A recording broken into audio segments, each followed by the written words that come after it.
मित्रांनो, आज आपण ऐकणार आहोत छत्तीसगडमधील एक थरारक सत्यकथा। अशी कथा जी समाजाला हादरून सोडणारी आहे। ही गोष्ट आहे जयपूर जिल्ह्यातील एका साध्या दिसणाऱ्या व विकृत विचारांनी पछाडलेल्या माणसाची। नाव त्याचं धुलाराम। धुलाराम वयाच्या 40कडे झुकलेला, दिसायला सामान्य पण आतून मात्र राग, संशय आणि हिंसाचाराने भरलेला। गावात तो नेहमी वेगळाच चर्चेत असायचा, कारण साधं होतं। त्याचे लग्न, त्याचे अपयश। हो, गेल्या 10 वर्षात या माणसानं तब्बल 10 वेळा लग्न केलं, पण दुर्दैवी असं की एकही संसार 6 महिन्यापेक्षा जास्त टिकला नाही। गावकरी सांगतात की धुलारामाचं वर्तन स्वभावानेच हिंसक होतं। सुरुवातीला तो व्यवस्थित वागत असे, नव्या नवरीला सुंदर जीवनाचं स्वप्न दाखवत असे, पण काही दिवसातच त्याचा खरा चेहरा समोर यायचा। तो संशयी, मारकुटा, नेहमी भांडणारा। पत्नी काही बोलले तर तिच्या बोलण्यात तो अपमान शोधायचा। थोडी चूक झाली तरी तो मारहाण करायचा। त्या पहिल्या पत्नीने सहन केले नाही, 4 महिन्यातच माहेरी गेली आणि परत आलीच नाही।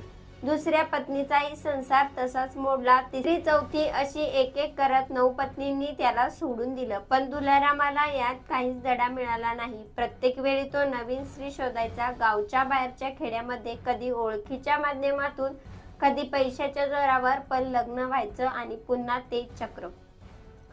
धुलारामच्या मनात नेहमी एक भीती असायची, ही पत्नी मला सोडून जाईल का? आणि त्या भीतीतून तो अधिकच हिंसक व्हायचा।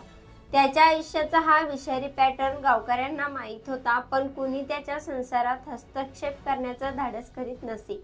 10व्या लग्नासाठी त्याला भेटली बसंतीबाई। साध्या कुटुंबातील, शांत स्वभावाची ही स्त्री आयुष्यातील संघर्षाने थकलेली। तिला वाटलं की आता संसार स्थिर होईल, पण तिला काय ठाऊक की ज्या व्यक्तीशी ती विवाह बंधनात अडकते आहे तो तिच्या मृत्यूचा कारणीभूत ठरेल। बसंतीचं लग्न धुलारामाशी झालं। काही दिवस ती नव्या घरात रुळली, पण हळूहळू धुलारामाचा स्वभाव तिच्या समोर आला। संशय, राग, शिवीगाळ। बसंतीचं आयुष्य हळूहळू तणावानं व्यापलं, तरीही ती थांबली। कदाचित मागच्या पत्नीसारखी लगेचच सोडून जायची हिंमत नव्हती तिच्यात। आणि इथेच सुरू झाला एक नवा अध्याय, जो थेट तिच्या जीवनावरच्या अखेरच्या पानावर जाऊन संपणार होता। गावात एक लग्न सोहळा होता। बगीचा भागातील पांढरापाट परिसरात नातेवाईकांच्या लग्नाला धुलाराम आणि त्याची 10वी पत्नी बसंतीबाई गेले होते। गावात लग्न म्हणजे उत्सव, भाकर, भाजी, भात, पुरणपोळ्या, सगळीकडे गजबजलेले वातावरण। साठीही हा दिवस खास होता। ती थोडी सजली, थोडा आनंद तिच्या डोळ्यात होता। इतक्या दिवसांनी तिला लोकांमध्ये मिसळता आलं होतं, पण धुलाराम, तो मात्र नेहमीप्रमाणे संशयी।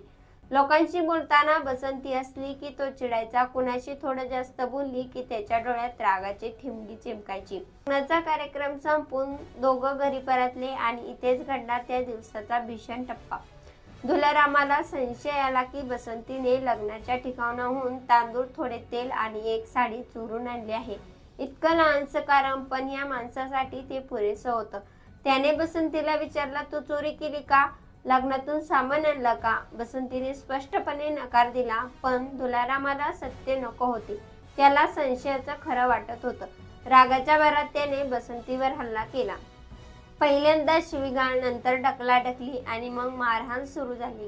गावच्या टोकाला असलेल्या त्यांच्या घरातून किंकाळ्या बाहेर येत होत्या, पण धुलारामाच्या रागात कुणी जवळ जायची हिंमत करत नव्हतं। तो माणूस आधीच हिंसक म्हणून कुप्रसिद्ध होता। बसंती रडत होती, विनवणी करत होती, मी काही केलं नाही, मला मारू नकोस। पण धुलाराम ऐकायला तयार नव्हता। तो तिला हाताने लाकडाच्या दांडक्याने बेदम मारहाण करत राहिला आणि काही मिनिटातच बसंती बेशुद्ध पडली। पण रागाच्या भरात धुलाराम थांबला नाही आणि शेवटी बसंतीनं त्या मारहाणीच्या झटक्यात प्राण सोडले।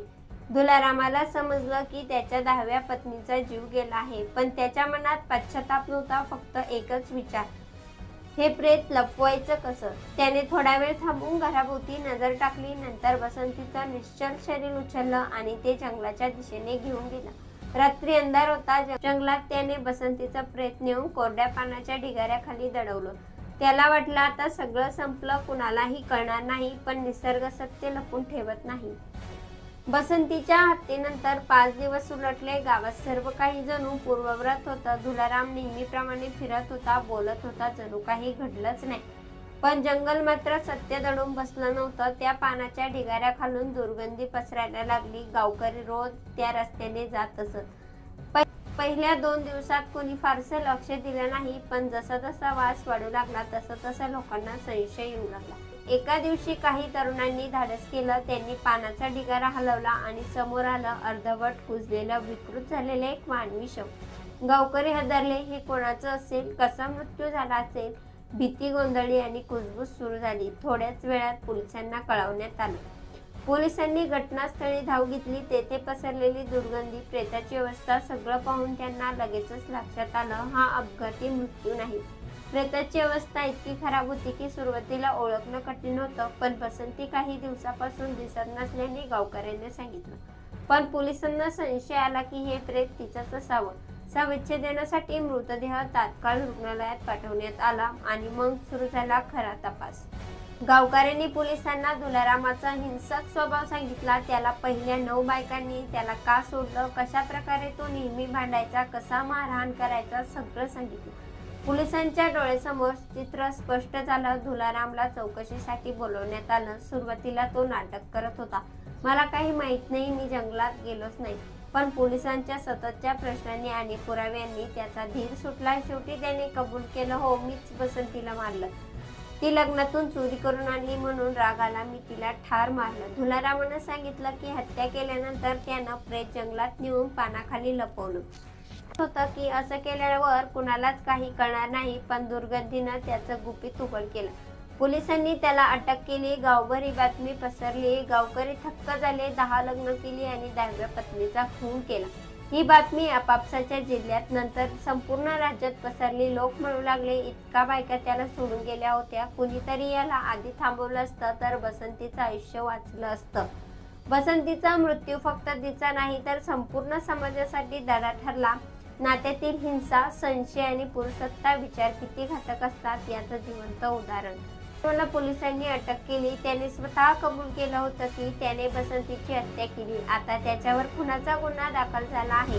पोलिसांनी चौकशी दरम्यान त्याच्या आयुष्याची पूर्ण माहिती गोळा केली. 10 वर्षात 10 लग्न, 9 पत्नी याला सोडून गेल्या कारण तो हिंसक, संशयी आणि अत्याचारी होता. त्याच्या वर्तनाबद्दल शेजारच्यांनी, गावकऱ्यांनी अनेक गोष्टी सांगितल्या. कायद्यानं आता त्याला शिक्षा होणार होती, पण लोकांच्या मनात एक प्रश्न सतत घोळत होता. आधीच एवढ्या बायका त्याला सोडून गेल्या होत्या, मग कुणी हस्तक्षेप का केला नाही? कुणी पोलिसांना का कळवलं नाही? बसंतीच्या मृत्यूनं संपूर्ण परिसर हादरला. गावकऱ्यातल्या महिलांनी संताप व्यक्त केला. त्यांना वाटलं जर नात्यात हिंसा सुरू झाली तर लगेच आवाज उठवायला हवा. मौन बाळगल्यामुळे शेवटी बसंतीचा जीव गेला. काही समाज कार्यकर्त्यांनी गावात सभा घेतल्या. ते म्हणाले, लग्न म्हणजे फक्त बंधन नाही तर जबाबदारी आहे. जर कुणी सतत हिंसा करत असेल तर त्याला थांबवणं ही समाजाची जबाबदारी आहे. दुलारामाला भारतीय दंड संहितेचा कलम 302 अंतर्गत गुन्हा दाखल झाला. पोलीस त्याला न्यायालयात हजर करू लागले. शवविच्छेदन अहवाल स्पष्ट झाला. बसंतीचा मृत्यू हा मारहाणीमुळे झाला होता. म्हणूनच आता कायद्याच्या कचाट्यातून दुलारामनं सुटणं अशक्य होतं. त्याला जन्मठेप किंवा फाशीची शिक्षा यापैकी ठरलेलीच होती. ही घटना ऐकून याविषयी आपल्याला काय वाटतं? आपली प्रतिक्रिया नक्की कळवा. आणि ह्या YouTube चॅनलवरती तुम्ही पहिल्यांदा आला असाल तर चॅनलला सबस्क्राईब करून बेल आयकॉनवरती प्रेस करा आणि अशाच येणाऱ्या नवनवीन व्हिडिओचे नोटिफिकेशन